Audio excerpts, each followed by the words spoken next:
Dear student, आज के session में हम कक्षा 10 गणित के प्रश्नावली 5.2 के सवाल नंबर 8 को हल करने वाले हैं।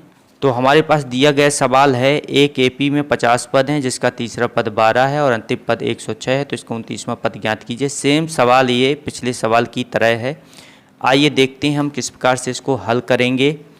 सबसे पहले इसमें बोल दिया है कि इसमें 50 पद है, 50 पद हैं और अंतिम पद यहाँ पर बोल रहा है कि 106 है, मतलब 50वां पद 106 हो जाएगा। इसको समझने की ज़रूरत है।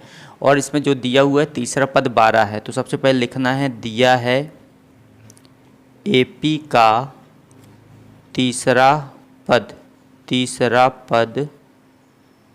A3 बराबर 12 और A3 को हम लिख सकते हैं A+2D बराबर 12। इसको समीकरण 1 लिख सकते हैं।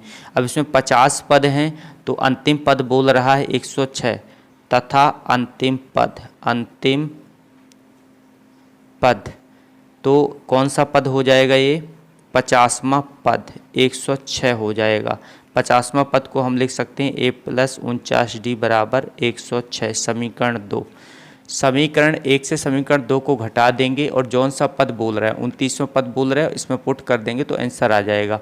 तो समीकरण 1 से 2 को घटाने पर, आप 2 से 1 को भी घटा सकते हैं, कोई दिक्कत नहीं है, उसमें आंसर सेम आएंगे। तो एक जो है हमारे पास A+2D है, इस पोर्शन से ये पोर्शन घटाया जाएगा, A+49D को घटा देंगे और 12 से इस पोर्शन से इस पोर्शन को घटाएंगे 106 को, तो A+2D माइनस A-49D बराबर 106 से 12 घटेगा तो 6 से 2 घटा तो 4 आया और 10 में से 1 घटा तो 9 आया, माइनस का 94 आएगा यहाँ पर। तो 106 में से 12 घटेगा तो 94 आएगा। और यहाँ पर देख रहे हैं कि A से A घट रहा है तो इसको हमने हटा दिया। 2D से 49D को घटाएंगे तो आएगा हमारा माइनस का 47D बराबर 94। तो D का मान अगर निकालना है तो D बराबर हो जाएगा 94 बटे -47, 47 दूनी 94, तो D बराबर हो गया 2। D बराबर 2 समीकरण 1 में रख देना है ताकि A का मान मिल जाए। D बराबर 2 समीकरण 1 में रखने पर समीकरण 1 जो है हमारे पास A+2D बराबर 12 दिया है, तो यहाँ रखेंगे तो A का मान हमें ज्ञात करना है, D का मान 2 है तो 12 हो जाएगा। तो A+2 दूनी 4 बराबर 12, तो A बराबर हो जाएगा 12 माइनस 4, तो A बराबर 8 4 12, 8 आ गया। A बराबर 8 आ गया और D बराबर 2 आ गया। अब हमें जो ज्ञात करना है उसमें रख देते हैं। इसमें सवाल में बोला है कि 29वां पद ज्ञात कीजिए, तब 29वां पद, और 29वां पद को हम लिखते हैं A29 मतलब A+28D, एक स्टेप कम करके लिखा जाता है इसको। तो यहाँ पर A का मान हमारे पास 8 दिया है और 28 और D का मान हमारे पास 2 है। तो जैसे हल करेंगे तो 28 दूनी 56 होता है, जोड़ेंगे तो 8 6 14 64, इसका राइट आंसर आ जाएगा। 29वां पद इसका 64 आ जाएगा, ये इसका राइट आंसर हो जाएगा। तो इसका 9वां सवाल दिया हुआ, यदि किसी एपी के तीसरे और 9वें पद क्रमशः 4 और -8 हों तो इसका कौन सा पद शून्य होगा? तो आइए इस सवाल को देखते हैं किस प्रकार से हम हल करेंगे। तो सबसे पहले जो दिया है उसको लिखते हैं। तो यदि एपी के तीसरे और 9वें पद, तो जो दिया है सबसे पहले इसको लिखते हैं, दिया है एपी का तीसरा पद जो है वो दिया है 4, तीसरा A3 बराबर 4 दिया है, जिसको हम लिख सकते हैं A+2D बराबर 4। समीकरण 1 इसको दे देना है। तथा 9वां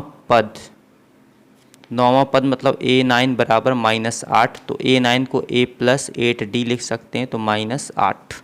समीकरण 2, इससे हम A और D का मान ज्ञात करेंगे समीकरण 1 से 2 को घटा करके। इसका कौन सा पद शून्य होगा? तो मान लेंगे माना nवां पद शून्य है, माना nवां पद शून्य है, तो nवां पद शून्य मतलब an बराबर शून्य हो जाएगा। तो an का होता है A+n-1 इंटू D बराबर 0। तो जब ए और डी के मान हमें ज्ञात होंगे तो इसमें रख देंगे तो आंसर आ जाएगा। इसको हम समीकरण 3 दे देते हैं।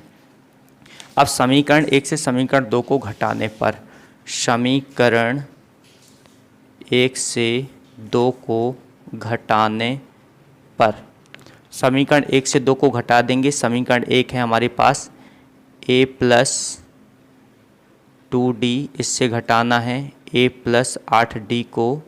तो इस पोर्शन से इस पोर्शन को हमने घटाया तो 4 से घटेगा माइनस का 8। तो a plus 2d minus a minus 8d बराबर 4, ऋण ऋण धन हो जाएगा 8। तो a से a कैंसिल हो गया, 2 से 8 को घटाएंगे तो माइनस का 6d आएगा, 4 8 12, d का मान आ जाएगा 12 बटे माइनस का 6, 6 दूनी 12, तो d का मान हो गया 2, माइनस का 2। अब d बराबर ऋण 2 समीकरण 1 में रखने पर, ताकि a का मान मिल जाए, 1 में रखने पर a है हमारा a प्लस 2d बराबर 4, तो यहाँ पर रखेंगे d का मान। तो a प्लस 2, d का मान माइनस का 2 है बराबर 4, तो a प्लस 2 दूनी 4 बराबर 4, ये माइनस का है तो a का मान निकालेंगे तो 4 धन 4। अब ये आ गया 4 और 4 को जोड़ने पर 8। अब हमारे पास a बराबर 8 है, d बराबर माइनस 2 है, हमारे पास nवां पद हमने समीकरण 3 में माना था। तो लिखेंगे तब a बराबर 8 और d बराबर माइनस 2 समीकरण 3 में रखने पर, समीकरण 3 में रखेंगे और समीकरण 3 है हमारे पास a plus n minus 1 into D equal 0।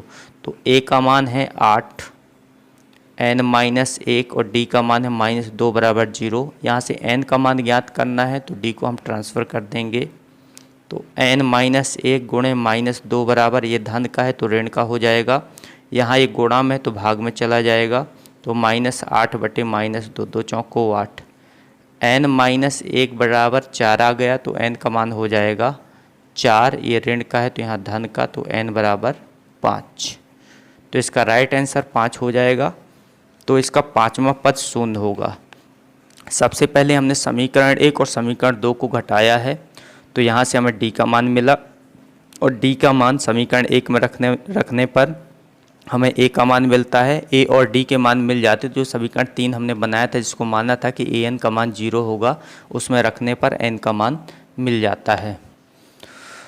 इसका 10वां सवाल दिया हुआ है कि किसी AP का 17वां पद उसके 10वें पद से 7 अधिक है, इसका सार्वअंतर ज्ञात कीजिए। तो ये बहुत सरल सवाल है और इसमें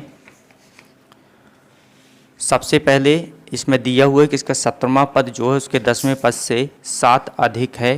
तो जैसे दिए वैसे ही लिख लेते हैं, चूँकि दिया है कि 17वां पद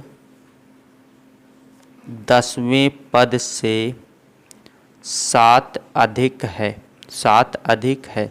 इसका जो A17 पद है इसके 10वें पद से 7 अधिक, मतलब 7 का डिफरेंस है। A17 को हम लिख सकते हैं a प्लस 16d और 10 को लिख सकते हैं a प्लस 9d बराबर 7। और इसको हल करेंगे तो a प्लस 16d, ये माइनस का a माइनस का 9d बराबर 7 हो गया। a प्लस का है माइनस का है तो घट गया, तो 16d में से 9d को घटाएंगे तो 7 आएगा और 16d में से 9d को घटाए तो 7d आए, 7d बराबर 7 आ गया, तो d का मान हो जाएगा 7। ये भाग में चला गया, 7 एकम 7, d बराबर 1 आ गया। और सवाल में यही पूछा था कि सार्व अंतर ज्ञात कीजिए, तो सार्व अंतर हो जाएगा सार्व अंतर d बराबर 1। इस प्रकार से इस सवाल को हम हल करेंगे। तो आई होप आज का सेशन आपको समझ में आया होगा। यदि आपने अभी तक हमारे इस चैनल को सब्सक्राइब नहीं किया है तो हमारे चैनल को सब्सक्राइब कर दें, वीडियो को लाइक करें और शेयर करना बिल्कुल ना भूलें। मिलते हैं नेक्स्ट सेशन में, तब तक के लिए जय हिंद, जय भारत।